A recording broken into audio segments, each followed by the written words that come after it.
تو نبی پاک صلی اللہ تعالی علیہ وسلم نے فرمایا دنیا میں قرآن مجید پڑھتا تھا، اس سے قیامت کے دن بھی کہا جائے گا کہ اب تو پڑھنا، تو وہ جتنی آیات پڑھے گا رب اس کے اتنے درجے بلند کرے گا۔ تو رمضان شریف کے اندر خاص ذوق قرآن مجید کی تلاوت کا، پھر اسی طرح کا معاملہ استغفار کے ساتھ، نفل پڑھے جائیں، تلاوت کی جائے، اور پھر استغفار کثرت سے پڑھا جائے، استغفار کثرت سے پڑھا جائے۔ نبی پاک صلی اللہ تعالی علیہ وسلم کا نا محبوب وظیفہ استغفار پڑھنا، اللہ کے حضور توجہ کرنا، توبہ کرنا۔ حضور تو معصوم ہے، نبی پاک تو معصوم عن الخطا، حضور سے تو معاذ اللہ کوئی گناہ سرزد ہوتا ہی نہیں، اور انبیاء کے بارے میں جو کوئی ایسے نظریات رکھے وہ گمراہ ہے۔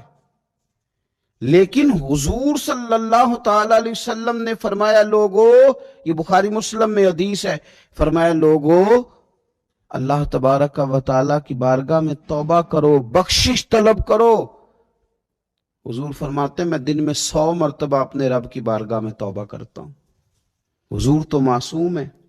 یہ توبہ کس لیے ہے؟ یہ تعلیم امت کے لیے، یہ ہمیں سمجھانے کے لیے، یہ ہماری توجہ دلانے کے لیے، یہ بتانے کے لیے ہے کہ یہ استغفار درجات کو بلند کرتا ہے، اللہ کی طرف رجوع کرنے کے لیے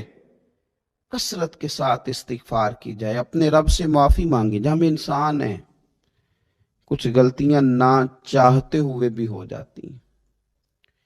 بہت کوشش کے باوجود کچھ چیزوں پر کنٹرول نہیں رکھ پاتے، ہم سے سرزد ہو جاتی ہیں۔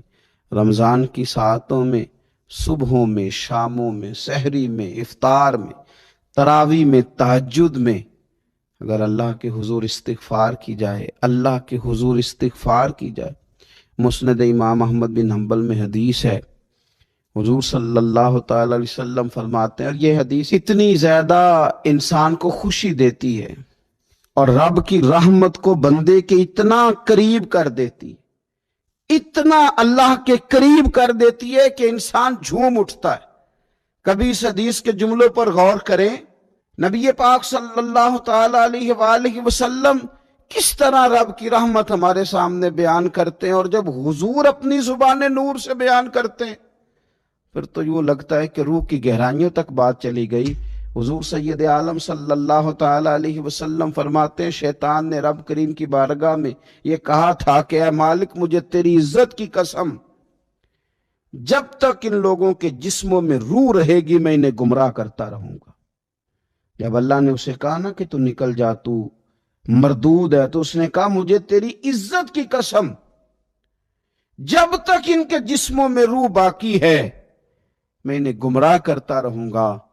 تو میرے قریب محبوب علیہ السلام، مدینے والے پیارے حبیب علیہ السلام فرماتے ہیں، رب کریم نے فرمایا سن او ابلیس، اگر تو یہ قسم اٹھاتا ہے کہ تو جب تک ان کے جسموں میں روح ہے انہیں گمراہ کرتا رہے گا، تو پھر مجھے بھی اپنے عزت اور جلال کی قسم، یہ جب تک مجھ سے معافی مانگتے رہیں گے میں انہیں معاف کرتا رہوں گا، میں بھی انہیں معاف کرتا رہوں گا، یہ جب جب مجھ سے بخشش مانگیں گے، جب جب مجھ سے بخشش مانگیں گے۔ اس یہاں سے کبھی ہم نے کنارہ نہ کیا، اور تو نے بھی تو دل آزردہ ہمارا نہ کیا، ہم نے تو جہنم کی بہت کی تدبیر، پر میرے مولا تیری رحمت نے گوارا نہ کیا۔ تو کثرت کے ساتھ استغفار رمضان میں کیا جائے، اللہ کے حضور معافیاں مانگی جائیں، اور میں تو کہتا ہوں اپنے لیے بھی مانگی جائیں، دوسروں کے لیے بھی مانگی جائیں۔ استغفار سے وہ مان جاتا ہے۔ اور پھر سب سے زیادہ اس چیز پر توجہ دینے کی ضرورت ہے، وہ ہے عبادت کا مغز، یعنی دعا۔ میں اکثر کہتا رہتا ہوں کہ ہمارے ڈاکٹر ہمیں یہ کہتے ہیں کہ تمہارے دلوں میں کچھ دکھ ہیں وہ کہہ دو تو تمہاری بیماریاں ہلکی ہو جائیں گی، دل کے بوجھ اتار دو، تم کہہ دو کسی سے اپنے غم تاکہ تمہارے دل ہلکے ہو جائیں۔ اب کچھ غم بڑے ذاتی قسم کے ہیں، بندہ کسی سے کہہ ہی نہیں سکتا، بڑی نجی قسم کے کچھ دکھ ہیں، کسی سے کیسے بیان کرے؟ تو ہمارے دین نے ہمیں دعا سکھائی۔ معنی کیا ہے؟ جو کسی سے نہیں کہہ سکتے وہ رب رسول سے کہہ دو تاکہ تمہارا دل بھی ہلکا ہو، تمہاری عزت بھی محفوظ رہے، اور تم نے کہا بھی اس طبیب کے سامنے جو سب سے بڑھ کر شفا دینے والا ہے، کہا اس مالک کے سامنے جو سب سے زیادہ خزانے بانٹنے والا ہے۔ ترمذی شریف میں حدیث ہے، حضور نے فرمایا دعا عبادت ہے۔ اسی ترمذی میں حدیث ہے، فرمایا دعا عبادت کا مغز ہے۔ اور اسی ترمذی میں حدیث ہے، نبی پاک علیہ السلام نے فرمایا یاد رکھو، رب کے نزدیک، اللہ کے نزدیک دعا سے زیادہ عزت والی چیز کوئی نہیں، اس سے بڑی اکرام والی چیز ہی کوئی نہیں اللہ کے حضور۔ تم اپنے رب سے جب مانگتے ہو تو بڑے معزز ہوتے ہو، دنیا داروں کے سامنے ہاتھ پھیلاؤ گے، دکھ سناؤ گے تو عزت میں کمی آئے، لیکن جب تم اللہ سے مانگتے ہو، مالک کے حضور کشکول طلب دراز کرتے ہو، تو اس سے بڑی عزت والی چیز کوئی نہیں۔ پھر ایک دل میں سوال آتا تھا کہ کتنا کو مانگیں، مالک سے کتنا سوال کریں، کس قدر طلب کریں؟ تو بیہقی شریف میں حضور نے یہ مسئلہ بھی حل کر دیا۔ اللہ کے پیارے حبیب علیہ السلام نے فرمایا ہر چیز ہی اپنے رب سے مانگ لو، ہر چیز ہی اپنے رب سے طلب کرو، حتیٰ کہ نمک ہی کیوں نہ ہو، وہ بھی مانگنا ہو تو مالک سے ہی مانگو۔ اللہ کے حضور عرض کرو، اس کے پیارے محبوب علیہ السلام کے غلاموں، تمہارے ہاتھ وسیلہ جو آ گیا ہے مدینے والے محبوب کا، اس کی بارگاہ سے مانگو، بار بار مانگو، کئی بار مانگو، اور اپنے لیے بھی طلب کرو، دوسروں کے لیے بھی طلب کرو، امت کے لیے طلب کرو، ملک و ملت کے لیے طلب کرو۔ تو رمضان شریف کی پہلی نشست میں ایک تو ہمیں اپنی عبادت کو، اپنے نوافل کو، اپنی نماز کو مضبوط کرنا ہے، کوشش کریں قضا نمازوں پر بھی توجہ دی جائے، یہ بہت بڑا قرض ہے اور یہ ہم ہی ادا کریں گے تو ادا ہوگا۔ اور دوسری بات یہ کہ کثرت کے ساتھ قرآن مجید کی تلاوت کی جائے۔